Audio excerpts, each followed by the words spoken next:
नमस्कार मित्रांनो, स्वागत आहे तुमचं आपल्या चॅनेलवर. तुम्ही आधीच्या भागामध्ये ऐकलंच असेल, कामवालीने कशी सुशिला काकूंची व माझी ओळख करून दिली. त्यानंतर सुशिला काकूंना कसे रात्री घरी बोलावलं व रात्रभर त्यांची मी छान प्रकारे करत राहिलो. तर आता आपण तिसऱ्या भागाला सुरुवात करूया. सुशिला काकूंची व माझी मैत्री आता वाढतच चालली होती. काही दिवसातच सुशिला काकूंच्या घरी त्यांची एक दूरची मांडलेली सून राहायला आली. तेव्हा सुशिला काकूंनी तिचं व माझं कशा प्रकारे जुळवून दिलं हे ऐकूया आज आपण तिसऱ्या भागामध्ये. सकाळी सुशिला काकू घाईतच घरी गेल्या. तेव्हा सुशिला काकू म्हणाल्या की आपल्याला कोण बघेल त्याआधीच मी पटकन जाते. मी त्यांना दरवाजा उघडून दिला व सुशिला काकू लगबगीनेच त्यांच्या दुसऱ्या मजल्यावर पोचून घरामध्ये शिरल्या. इकडे रात्रभर केलेला कार्यक्रम माझ्या सारखा डोळ्यासमोर यायचा व ते आठवूनच मी खूप खुश व्हायचो. सुशिला काकूंसारखी महिला मी पहिल्यांदा रात्रभर घेतली होती. आता सुशिला काकू व माझ्यामधले संबंध खूपच चांगले झाले होते. त्यांच्या घरी माझं येणं जाणं चाललं होतं. आता सोसायटीमध्ये काही दबक्या आवाजामध्ये चर्चा चालू झाली. का बरं हा मुलगा सारखा सुशिला काकूंच्या घरी जात असेल. तेव्हा सुशिला काकूंनी सगळ्यांना ठणकावून सांगितलं की तो माझा एक मांडलेला मुलगा आहे व सुशिला काकूंना तसंही कोणीच नसल्यामुळे त्यांच्यावर कोण शोध घेईल याचा काही संबंधच नव्हता. आता मी कामावरनं आलो की सगळ्यात पहिल्यांदा घरातून फ्रेश व्हायचो व लगेच सुशिला काकूंकडे जायचो. मग काय रात्रभर जेव्हा वेळ मिळेल तेव्हा मी सुशिला काकूंना हवी तशी घ्यायचो. त्यांनाही माझी खूपच सवय झाली होती.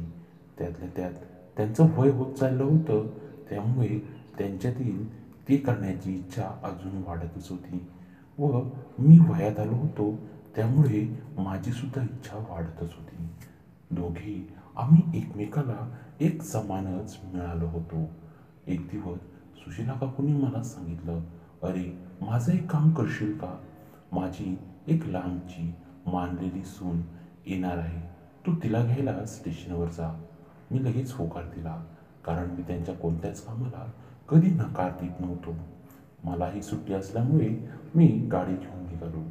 स्टेशनला पोहोचताच मी समोरच त्यांच्या सुनेला बघितलं, कारण त्यांनी अगोदरच घरी मला तिचा फोटो दाखवला होता. ती उतरताच मी तिच्या हातातून पटकन बॅगा घेतल्या. त्यांच्या सुनेचं नाव होतं मनीषा. ती दिसायला नवविवाहित तरुणीसारखीच होती. दिसायला गोरीपान, पातळ सडक बांधायची, पण तितकंच आकर्षक तिचं शरीर सुद्धा होतं. मी तिला बघता क्षणीच विचार आला की आपल्याला जर ही भेटली तर किती मजा येईल. पण मी थोड्या वेळ तो विचार डोक्यातून बाजूला ठेवला व त्यांना घेऊन घरी आलो. घरी आल्यानंतर मी त्यांचं सामान घरामध्ये दिलं व सुशिला काकूंना सांगितलं मला काही कामासाठी बाहेर जायचं आहे. तेव्हा त्यांनी होकार दिला. त्यांनी आवाज दिला की रात्री जेवायला घरीच ये. मी ठरल्याप्रमाणे दिवसभर काम झालं व रात्री जेवायला सुशिला काकूंकडे गेलो. घरामध्ये जाताच समोरच त्यांची सून दिसली. तेव्हा सुशिला काकूंनी माझी व तिची ओळख करून दिली. सुशिला काकू म्हणाल्या, अगं मनीषा, हा आपल्या इथे 4थ्या मजल्यावर राहतोय. तो स्वभावाला खूप चांगला आहे व मी त्याला मानलेला मुलगा मानते. असं म्हणताच मी सुशिला काकूंकडे बघून एक डोळा मारला व हसू लागलो. तेवढ्यात सुशिला काकू पटकन स्वयंपाकघरात गेल्या. इकडे टी व्ही लावून मी टी व्ही बघत असतानाच मनीषा म्हणाली, हा टी व्हीवर जो शो लागलाय हा माझ्या खूपच आवडीचा आहे. असं म्हणून ती टी व्ही बघण्यामध्ये गुंग झाली. मी पाण्याचा ग्लास देण्याच्या बहाण्याने स्वयंपाकघरामध्ये गेलो. स्वयंपाकघरामध्ये जाताच सुशिला काकू म्हणाल्या, तू वेडा आहेस का? मी मांडलेला मुलगा आहे म्हटल्यावर तू माझ्याकडे बघून डोळा मारलास व हसू लागलास. जर मनीषाला संशय आला तर आपलं काही खरं नाही. मी म्हणालो, हो कळतंय मला, पण मनीषा पण काही लहान मुलगी नाहीये, ती एक लग्न झालेली बाईच आहे. त्या म्हणाल्या, अरे हो, पण किती काही झालं तरी ती माझी सून आहे.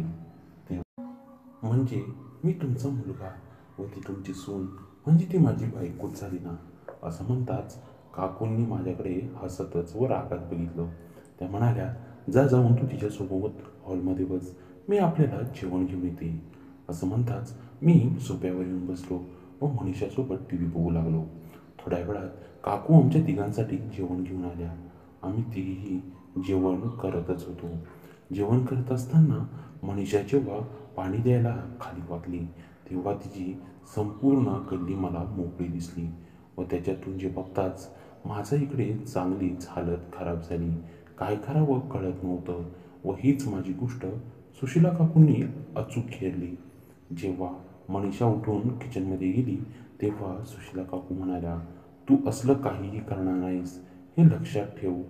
मी त्यांच्याकडे बघून हसू लागलो व त्यांना म्हणालो, तुम्हाला तर चांगलं माहिती आहे मला जे हवं आहे ते मी मिळवल्याशिवाय राहत नाही. सुशीला काकूंनी डोक्यालाच हात लावला व म्हणाल्या, तर मग ठीक आहे. आता आमच्या तिघांचंही जेवण झालं. आम्ही फेरफटका मारण्यासाठी खाली गेलो. नंतर जेव्हा आम्ही परत आपल्या आपल्या घरी आलो तेव्हा सुशीला काकूंनी रात्री मला फोन केला व म्हणाल्या, अरे मला राहवत नाही आहे, ये ना घरी. आपली सून दुसऱ्या खोलीमध्ये झोपलेली आहे, आपण दोघे हॉलमध्ये करूया. मी म्हणालो, तर ठीक आहे. असं म्हणताच मी पटकन दरवाजा लावून सुशीला काकूंच्या घरी गेलो. सर्वात पहिल्यांदा घरात गेल्यावर मी आधी व्यवस्थित बघितलं की मनीषा झोपलेली आहे की नाही. मनीषा झोपलेली आहे हे समजताच मी दरवाजा लावून घेतला व त्याला कडी घातली. तेव्हा काकू म्हणाल्या, अरे दरवाजा लावू नकोस, जर तिला जाग आली तर तिला संशय येईल की सासूबाईंनी दरवाजा का बरं लावला आहे. मग मी पुन्हा दरवाजा जाऊन उघडला तेव्हा त्या म्हणाल्या, आपण हॉलमधली लाईट बंद करूया, जेणेकरून मनीषा जरी हॉलमध्ये आली तरी आपण काय करतोय हे तिला कळणार नाही. असं म्हणताच काकू माझ्या जवळ आल्या व त्यांनी मला मिठी मारली. आता आम्ही हळूहळू दोघंही गरम होऊन रंगात येऊ लागलो होतो. नेहमीपेक्षा आज काकू जरा जास्तच वेगळ्या मूडमध्ये होत्या. मी काकूंना जलग 3 ते 4 तास उभ्यानेच मस्तपैकी करत राहिलो. हेही कळत नव्हतं की रात्र किती झाली आहे. आमचा कार्यक्रम इतका रंगामध्ये आला होता.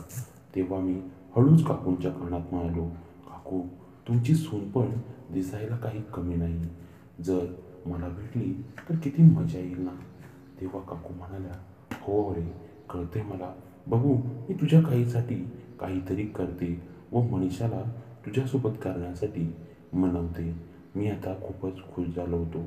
तेव्हा काकू म्हणाल्या, पण एक गोष्ट लक्षात ठेवायची, तुला मनीषा जेव्हा करायला भेटेल तेव्हा तू तुझ्या काकूंना विसरायचं नाही. तसंही मनीषा काही दिवसांसाठी तिथं आलेली आहे. मनीषा गेल्यानंतर तुला पुन्हा तुझ्या काकूसोबतच करायचं आहे. मी हसतच काकूंना म्हणालो, तुम्ही सुद्धा पक्क्या व्यावसायिक आहात, प्रत्येक गोष्ट कशी ठरवून घेता. तेव्हा त्या म्हणाल्या, हो मग मी तुझ्यासाठी इतके कष्ट घेणार आहे म्हटलं, तुझंही कर्तव्य आहे काकूंकडे लक्ष देणं. मी त्यांना हो म्हणालो. मी रात्री त्यांच्या इथून निघालो. आता काकू माझी व मनीषाची ओळख करून देणारच होत्या, त्यामुळे खूप मी आनंदी होतो. तर चला आता ऐकूया पुढच्या भागात कसं माझं व मनीषाचं जुळलं.